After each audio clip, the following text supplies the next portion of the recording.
Notification جاری کر دی جائے گا، نوٹیفیکیشن جو ہے وہ جاری کر دے گا. تو یہ دو آراء سامنے آئی ہے. تو یہ کل 5 اگست کا دن اور پھر 6 اگست کا دن. 6 اگست کے بعد کوئی بھی ڈیولپمنٹ ہو سکتی ہے. تو کوئی FCC چلا جائے گا، یا اگر سمری واپس آتی ہے تو وہ سمری دوبارہ واپس بھجوا دی جائے گی، یا اگر واپس نہیں آتی تو وزارت قانون نئے ججز کا اور جن کی کنفرمیشن کی گئی ہے ان کا نوٹیفیکیشن جو ہے وہ جاری کر دے گی کہ وہ اپنا کام جو ہے رسپیکٹیو ہائی کورٹ میں شروع کر دیں. تو یہ ایک خبر جو ہم نے اپنے ناظرین کے ساتھ شیئر کرنا تھی. 2 سورسز کے ساتھ ہم نے بات بھی کی. دوسری جو خبر ہے جس کا ہم نے تھمبنیل پہ ذکر بھی کیا وہ یہ ہے کہ وزیر داخلہ محسن نقوی کے لیے کٹہرہ تیار. اب عام طور پہ تو عدالتی کٹہرہ ہوتا ہے، لیکن یہ کٹہرہ ایک اور نوعیت کا ہے، ایک اور طرح کا ہے. لیکن اس میں بھی باز پرس ہوگی، اس میں بھی اکاؤنٹیبلٹی ہوگی، نہ صرف وزیر داخلہ محسن نقوی صاحب کی بلکہ باقی وفاقی وزراء کی بھی ہوگی. اور جو حکومت کا وزیر اعظم شہباز شریف صاحب کا جو فیصلہ ہے اس میں شواہد بھی مانگے گئے ہیں کہ محض آپ سے جو رپورٹس مانگی گئی ہیں آپ نے ان رپورٹس کے ساتھ جو بھی آپ کا کہنا ہے، محسن نقوی صاحب کا ہے یا باقی وزارتوں کا کہنا ہے، وہ اپنے موقف کی سپورٹ میں ڈاکومنٹس بھی دیں گے، اپنے موقف کی سپورٹ میں شواہد بھی دیں گے. اور اگر صرف زبانی کلامی بات کی گئی، ڈاکومنٹس نہ دیے گئے اپنے موقف کی سپورٹ میں، تو پھر وہ رپورٹ جو ہے ناقابل قبول تصور ہوں گی. تو اس پہ جہاں زیب عباسی صاحب ہم نے اس خبر کے انٹرو میں اپنے سننے والوں کو جو ہے وہ تجسس میں رکھا ہے. آپ اس تجسس کو ختم کریں اور بتائیں کہ دراصل خبر ہے کیا. اچھا عمران، اس خبر میں جانے سے پہلے جو نون لیگ کے اندر کے ڈسکشن ہے جو اب تک جو ہے ہم تک پہنچی ہے، اس پہ میرے خیال میں ہم پہلے زیادہ تفصیل سے بات کر لیتے ہیں.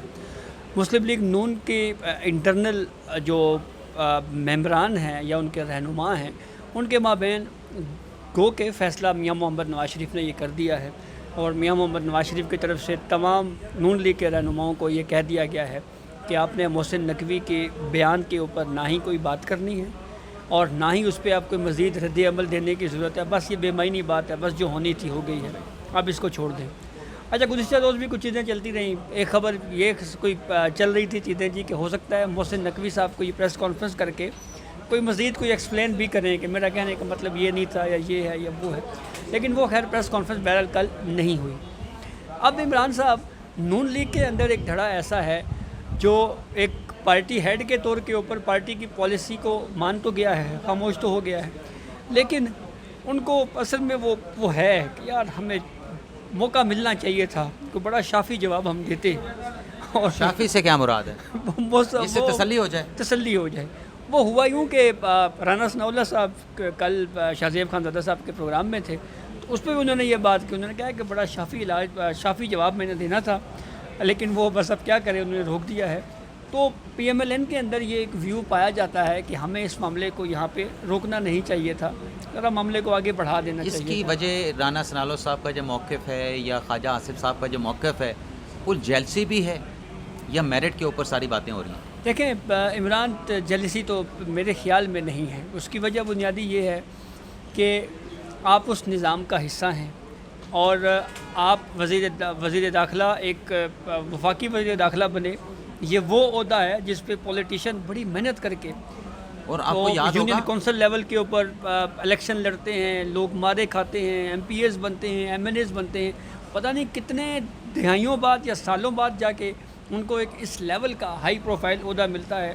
تو اچانک سے آپ کی لاٹری نکل جائے. وزارت داخلہ. اور آپ میں وزارت داخلہ میں مزید جو ایڈ کرنا چاہتا ہوں وہ یہ کہ جب چودھری نثار صاحب نون لیگ میں ہوا کرتے تھے، وزیر داخلہ ہوا کرتے تھے، تو وہ ڈپٹی پرائم منسٹر شمار ہوتے تھے وزارت داخلہ میں اس پورٹ فولیو کو سنبھالنے پر.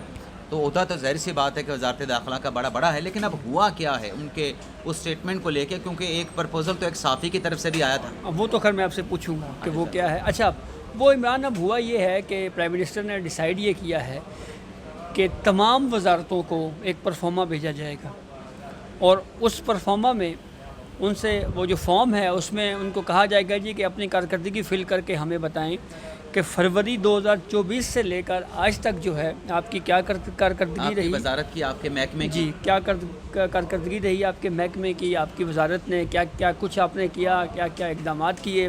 اس کے جو مالیاتی سائٹ کے اوپر جو ہے وہ تو ایک الگ ہے، لیکن ہم چونکہ ٹاپک وہ تو ہمارا finance محسن کے نقوی کی حد تک ہے ہاں۔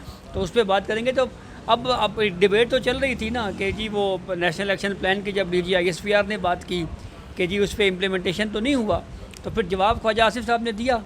انہوں نے یہ کہا کہ جناب یہ جو 13 نکات ہیں جوائنٹ جو نیشنل ایکشن پلان کے، یہ تو وزارت داخلہ نے پورے کرنے تھے.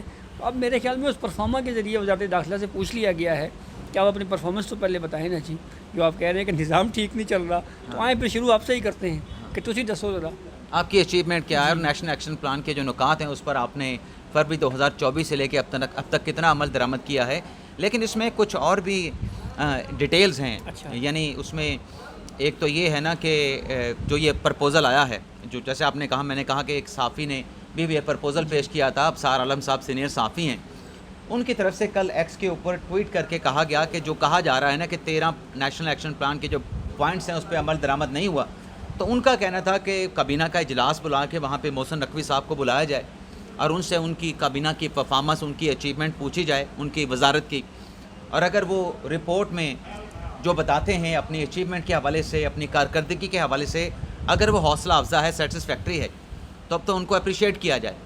لیکن اگر وہ ان کی رپورٹ، ان کی اچیومنٹ جو ہے اس پہ کابینہ اور وزیر اعظم سیٹسفائیڈ نہیں ہوتے، انسیٹسفیکٹری رپورٹ آتی ہے، تو پھر محسن نقوی صاحب کو جو ہے وہ ایگزٹ ڈور جو ہے وہ دکھایا جائے. آپ کو لگتا ہے کہ ایگزٹ ڈور دکھایا جائے گا؟ جتنے ماشاءاللہ بااثر ہیں، جتنے ماشاءاللہ طاقتور ہیں اور جتنے ان کے مطلب بااثر لوگوں کے ساتھ تعلقات ہیں، تو لگتا ہے کہ آپ کو گھر جائیں گے، ایگزٹ کا دروازہ دکھانا پڑے گا؟ میرا عمران اس لیے خیال نہیں ہے کہ اس کی ایک تو بنیادی وجہ یہ ہے کہ اگر ہم نون لیگ کی جو مرکزی قیادت کی بات کریں تو وہ اس معاملے کے اوپر کافی جو ہے وہ لچک کا مظاہرہ کر رہی ہے، کر چکی بھی ہے اور آگے بھی کر رہی ہے. ہاں. تو جب وہ اس لیے جب وہ بہت زیادہ تحمل کا مظاہرہ کر رہی ہے اور باقاعدہ اسٹیٹمنٹ بھی، آفیشیل بھی بات ہو گئی ہے اب تو کہ جی بس ٹھیک ہے جو ہو گیا آپ نے اس پہ، تو اس کا مطلب ہے محسن نقوی صاحب بھی کہیں پہ نہیں جا رہے، کہیں پہ بھی، اور حکومت بھی کہیں نہیں جا رہی. لیکن حکومت کے ایک فیصلے کے اوپر سپریم کورٹ نے نوٹس لیا ہے. 12 منٹ ہم پورے کر چکے ہیں.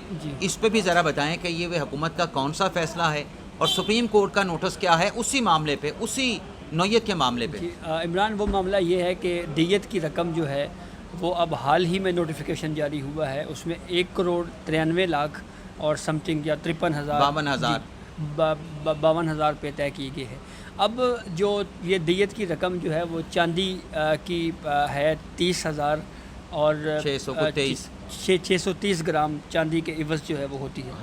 تو اب یہ دیت کی رقم تو بہرحال اب طے ہوگی کیونکہ چاندی کی ریٹ پہلے کچھ اور تھا، اب ریٹ بڑھا تو اس حساب سے یہ ریٹ طے کر دیا. یہ 2 سال پہلے کوئی 21 لاکھ روپے کی اماؤنٹ تھی دیت کی، جس جو اب 1,93,00,000 تک جا پہنچی ہے.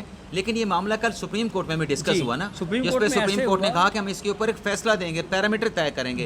اس کی ڈیٹیل بھی شامل کریں. اس کی ڈیٹیل یہ ہے کہ جسٹس ہاشم کاکڑ اور جسٹس اشتیاق ابراہیم پر مشتمل 2 رکنی بینچ کے سامنے ایک کیس آیا فوجداری جس میں دیت کا معاملہ تھا. تو اس پہ کورٹ نے یہ کوشچن فریم کیا ہے کہ جو دیت کی رقم ہے اس کی ادائیگی وقوع کے وقت سے ہوگی، جب ملزم گرفتار ہوا اس وقت سے ہوگی، یا جب ٹرائل کورٹ نے فیصلہ دیا اس وقت سے ہوگی، یا پھر جب سپریم کورٹ نے فیصلہ دیا تب سے ہوگی. جی. تو اس کی بنیادی وجہ یہ ہے کہ مثال دی جسٹس اشتیاق ابراہیم صاحب نے کہ وقوع ہے 2010 کا، ملزم گرفتار ہوتا ہے 2015 میں، ٹرائل کورٹ فیصلہ کرتی ہے 2020، سپریم کورٹ تک معاملہ آتے ہوئے 2026 ہو جاتا ہے. تو دیت کی رقم اس وقت وقوع کے وقت جو تھی وہ دی جائے گی یا اس وقت موجودہ دی جائے گی؟ کیونکہ جسٹس اشتیاق ابراہیم صاحب کا یہ ویو ہے کہ جو نظام انصاف کی سست روی کا جو معاملہ ہے اس کا الٹیمیٹلی جو نقصان ہے یا بوجھ ہے یا خمیازہ جو ہے یہ فریق مقدمہ کو نہیں اٹھانا چاہیے، متاثرہ فریق پہ پڑتا ہے. تو اب یہ 3 ہفتوں کے بعد جو ہے وہ کیس دوبارہ فکس ہوگا. اچھا چلیں، اس پہ اور بھی بات کرنے کے لیے میرے پاس تھی. جیسے کہ اشتیاق ابراہیم صاحب نے اپنی رائے دی، وہ کہتے ہیں کہ جب وقوع ہوا تب سے جو ہے وہ اس وقت جو دیت کی اماؤنٹ ہے وہی پے کرنی چاہیے. لیکن اس میں میری جو رائے تھی، جو میں نے آپ کے ساتھ بات کی بھی، دیکھیں اگر تو اس وقت رقم مل جائے دیت کی تو وہ خاندان جس کا ایک جانی نقصان ہوا، ایک فرد ان کا چلا گیا، تو وہ اماؤنٹ وہ واپس تو نہیں آ سکتا، لیکن جو دیت کی رقم ہے اس سے وہ اس وقت کوئی فائدہ اٹھا سکتے تھے زر تلافی کے طور پہ. لیکن اگر 15 سال 20 سال گزرنے کے بعد اس کو وہی رقم ملے 10 لاکھ 12 لاکھ، آج 1,93,00,000 ہو چکے، تو انفلیشن کے اعتبار سے یہ پھر ان کے ساتھ زیادتی ہو گئی. اب آخری جو خبر ہے وہ ایک خاتون جج ہیں سپریم کورٹ کی جو کہ 7 اگست کو ریٹائر ہو رہی ہیں، لیکن مسرت ہلالی صاحبہ آپ کے سامنے ہے کہ جب سپریم کورٹ کے جج بنی، الیکشن سمبل کے حوالے سے پی ٹی آئی کے کیس کا فیصلہ ہوا، اس کے بعد اور بھی فیصلے دیے گئے، تو ان کو بہت ٹرول کیا گیا سوشل میڈیا پہ. آپ ان کے بارے میں کیا کہتے ہیں کہ کیسا انہوں نے اپنا یہ ٹینور گزارا سپریم کورٹ؟ عمران 2-3 موٹے موٹے کیسز ہیں. ایک تو جو P T I intra party election کا معاملہ تھا اس بینچ میں رہی. ملٹری کورٹس والے کیس میں جو ہے وہ بی مسرت ہلالی صاحب اس کا حصہ رہیں. اور اسی طرح سے اہم کیسز ہیں، اس ریزرو سیٹس والا کیس تھا اس میں اس کا حصہ رہی.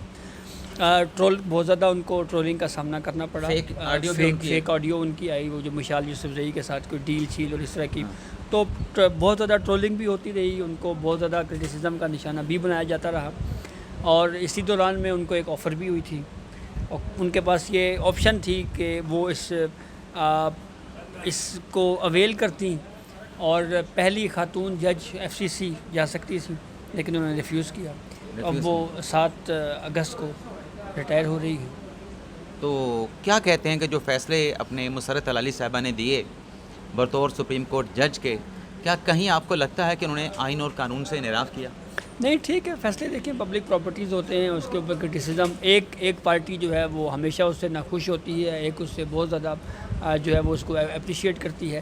ایک فیصلہ جس کے اوپر بہرحال میری اوپینین شروع سے رہی ہے اور میں ڈیسنٹ ویو کے ساتھ رہا ہوں، اور وہ جسٹس نعیم اختر افغان اور جسٹس جمال مندوخیل صاحب کا 9 مئی کے حوالے سے جو سپریم کورٹ نے سویلین کے حوالے سے فیصلہ دیا ہے، تو اس حوالے سے میرا ایک ویو شروع سے رہا ہے. باقی فیصلوں پہ کرٹیسزم بھی ہوتی ہے، لوگ اپریشیٹ بھی کرتے ہیں، وقت بدلتا ہے، فیصلے تبدیل بھی ہو جاتے ہیں. چلیں، بہت بہت شکریہ جہاں سے عباسی صاحب. ناظرین، آپ سے بھی اجازت چاہتے ہیں. آج کے اس پروگرام میں جو خبریں ہم نے آپ کے ساتھ شیئر کرنا تھی ان کی تفصیلات آپ کی خدمت میں ہم نے پیش کی. آپ سے اجازت چاہتے ہیں. اللہ تعالیٰ ہم سب کا حامی ناصر ہو. دعاؤں میں یاد رکھیے گا. اللہ حافظ.